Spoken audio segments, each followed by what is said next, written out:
चलित मासर एपर्यंत विदेशी निवेशक माने भारतीय इक्विटी बजार 23,710 कोटी टंकार अधिक पांठि प्रत्याहार करिसेंती, जहाद्वारा विदेशी निवेशकों द्वारा 2025 रे मोट पांठि प्रत्याहार 1 लाख कोटी टंकार अधिक होईछि। विश्व वाणिज्य उत्तेजना वृद्धि पाइबा जोगु बजार कारोबार रे एही ह्रास देखा जाउछि। वर्तमान पुंजी बजार रे sell India buy China trend करुछि। ट्रम्प निर्वाचन विजय पर अमेरिका बजार में विपुल पुंजी प्रवाह देखा देइछि, किंतु संप्रति चीन विदेशी निवेश पई एक प्रमुख गंतव्य स्थल भाव में उभा होइछि।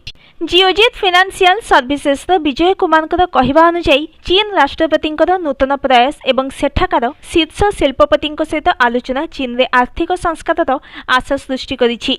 डिपोजिटरी तथ्य अनुसार फेब्रुआरी 21 सुधा विदेशी पोर्टफोलियो निवेशक माने भारतीय इक्विटी बजार 23,710 कोटी टंका प्रत्याहार करिनेछंती।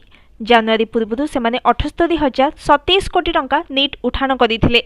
एही दुईटी को मिसाई 2025 रे एपर्यंत से मोट 1,01,737 कोटी टंका उठाई नेछंती।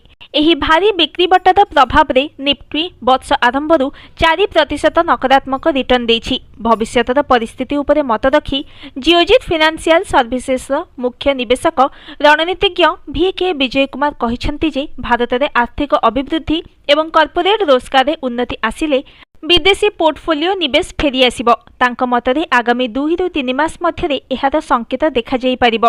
ए संपर्क रे Morningstar investment research India associate director manager Himanshu Srivastava अनुसार अमेरिका राष्ट्रपति डोनाल्ड ट्रम्प द्वारा स्टील एवं एल्युमिनियम आमदानी उपरे नूतन शुल्क एवं अनेक देश उपरे पारस्परिक शुल्क लागू करने खबर बजार में चिंता वृद्धि करिछि। एहा पुणी थरे विश्व वाणिज्य युद्धर भय को घनीभूत करिछि, जहा फल विदेशी निवेशक माने उदीयमान बजार विशेषकर भारत में सेमानकर निवेश उपरे पुनः विचार करने आरंभ करिसेंती।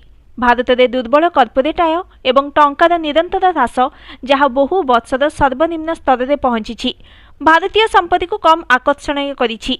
सामग्रिक भाव में विदेशी निवेशक माने सतर्क रहिथिले, कारण से 2024 में भारतीय इक्विटी रे मात्र 427 कोटी टंका निवेश करथिले। यह 2023 विपरीत। Bureau report, news today.